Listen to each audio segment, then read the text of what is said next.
महत्वपूर्ण पंजाब के एक और महत्वपूर्ण विषय पर कुछ तथ्य सामने रखना चाहता हूं कि किस तरह से मौजूदा पंजाब सरकार और पंजाब के मौजूदा मुख्यमंत्री पंजाब की जनता को पुनः झांसे में फंसा रहे हैं। आपको याद होगा कि 2017 में जब पंजाब के चुनाव हुए थे, राज्य विधानसभा के चुनाव हुए थे, तो उस समय कांग्रेस ने चुनाव से 3 महीने पहले रोजगार कार्ड बांटे थे। कैप्टन साहब ने ये वादा किया था, कांग्रेस ने ये वादा किया था कि जी हमारी सरकार आएगी तो हम इस कार्ड के धारकों को, इस कार्ड के होल्डर्स को रोजगार देंगे और जब तक रोजगार नहीं दे पाएंगे रोजगार भत्ता देंगे। अब कांग्रेस को लोगों ने चुन लिया, कैप्टन साहब मुख्यमंत्री बन गए। 4.5 साल तक कांग्रेस ने या कांग्रेस के नेताजी मुख्यमंत्री जी ने एक बार भी जॉब कार्ड की बात नहीं की।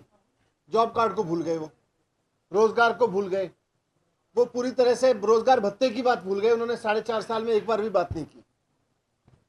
4.5 साल में जब लोग दुखी हुए और इस तरह के तमाम वादों को भूल गए, लेकिन मैंने रोजगार कार्ड स्पेशली कहा है, किसी विशेष संदर्भ में कहा है कि किस तरह से कार्ड देके लोगों के साथ झांसा किया गया था। अब कांग्रेस ने चन्नी साहब को मुख्यमंत्री बना दिया। चन्नी साहब मुख्यमंत्री बने तो वो भी अपनी पार्टी के रोजगार कार्ड को तो भूल गए कि हमारी पार्टी ने कभी रोजगार कार्ड दिया था, रोजगार भत्ते की बात की थी। रोजगार कार्ड की बात नहीं कर रहे चन्नी साहब। अब चन्नी साहब एक नया कार्ड लेके आ गए, एक नया कागज लेके आ रहे हैं लोगों के हाथों में देने के लिए। वो कह रहे हैं कि ये 5 मरला कार्ड है, 5 मरले का कागज है, हम इसको देंगे लोगों को, 5 मरला जमीन देंगे। ये एक और बड़ा झांसा रोजगार कार्ड की तरह से चन्नी साहब लेके आए हैं। वो कह रहे हैं कि ये चुनाव हम जीत जाएंगे तो अगली बार हम आपको 5-5 मरला जमीन दे देंगे। इसके लिए लोगों को कागज दिए जा रहे हैं। 5 मरले का वो कार्ड है, एक तरह से कागज पकड़ाए जा रहे हैं लोगों के हाथों में। जमीन नहीं दे रहे, जमीन एक को भी नहीं मिली। जमीन नहीं दे रहे, कागज दे रहे हैं कि साहब ये जमीन का कागज देंगे, जमीन देंगे, इस कागज के आधार पे हम आपको बाद में जमीन देंगे जब चुन लेके आ जाएंगे दोबारा से। लेकिन जमीन तो देंगे नहीं। जमीन देंगे कैसे? जमीन तो देने की उनकी नीयत ही नहीं है।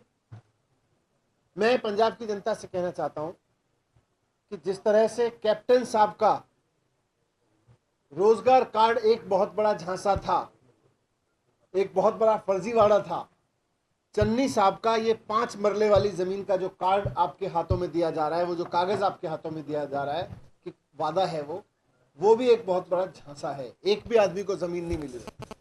ये जमीन की योजना एक्चुअली 1961 की है, 5 मरला की। सारे पत्रकार बंधु जानते हैं 1961 से कांग्रेस ने और बाकी पार्टियों ने एक आदमी को जमीन नहीं दी इस योजना में।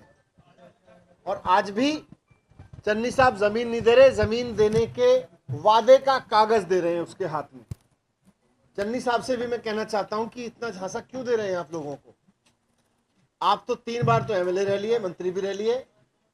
आपने अपनी विधानसभा में कहीं बता दो 1961 की इस योजना के तहत किसी को जमीन दी हो तो? अब योजना तो 1961 में बन गई थी ये 5 मरले वाली। आज तक किसी पार्टी ने जमीन नहीं दी। आज चन्नी साहब भी नहीं दे रहे, जमीन देने के वादे का कागज दे रहे हैं।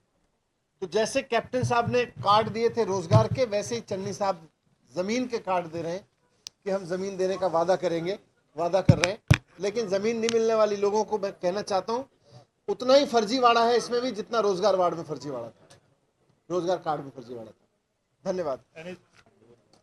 अभी बोल ही रहे ना, अभी तो करना चाहिए ना। लोगों के हाथ में 0 के बिजली के बिल आए तो बात बने ना। दिल्ली में 83% लोगों के बिजली के बिल 0 आते हैं। नहीं, काम करने से चलती है। और आज केजरीवाल जी ने दिल्ली में ये करके दिखाया कि जो हम कहते हैं उससे ज्यादा करके दिखाते हैं। दिल्ली में हमने जितने जितने वादे किए थे 5 साल में उससे ज्यादा करके दिखाया। और अभी भी जो केजरीवाल जी की गारंटी दिल्ली में है उनसे ज्यादा पे काम चल रहा है। देना आम आदमी पार्टी के पास तो वहाँ 6 मंत्री होते हैं। वहाँ खजाना इसलिए खाली है क्योंकि खजाना भरता है साफ सुथरी ईमानदार राजनीति से। कमीशन खाने से खजाना नहीं भरता। मिड डे मील में कमीशन खाएंगे और टैक्स इकट्ठा करने में पैसा बेईमानी करेंगे तो खजाना नहीं भरता। दिल्ली इसका अगला एक जीता जागता उदाहरण है अकेला, जहाँ 5 साल की सरकार में बजट हमारा 30,000 करोड़ से 60,000 करोड़ हो गया केवल 5 साल में।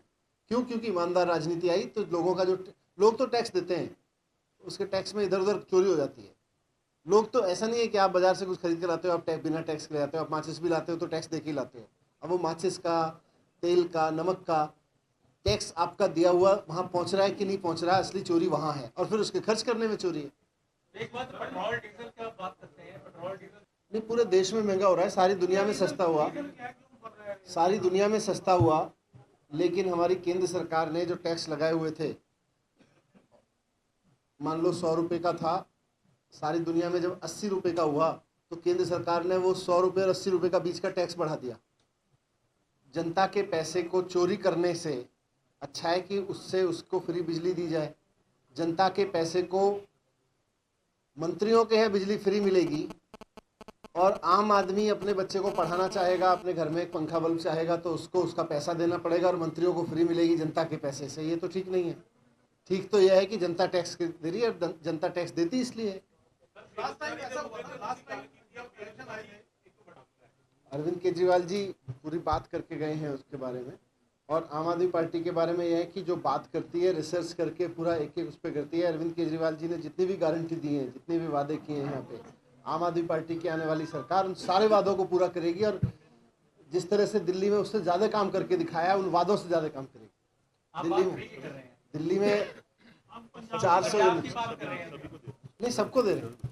नहीं, कैसे देंगे आप? पंजाब में क्या आप अनाउंसमेंट करते हैं सभी वर्ग को देंगे? हाँ, वो तो अनाउंसमेंट किया है। 300 यूनिट, कितने यूनिट देंगे? 300 यूनिट। तो तो लोग थोड़ा सा कम खर्च करें। सबके अपने अपने एनालिसिस हैं। कुछ हमारे एनालिसिस करने वाले मित्र ये भी बताते हैं कि आपने पिछली बार जल्दी कर दिया था। चलिए।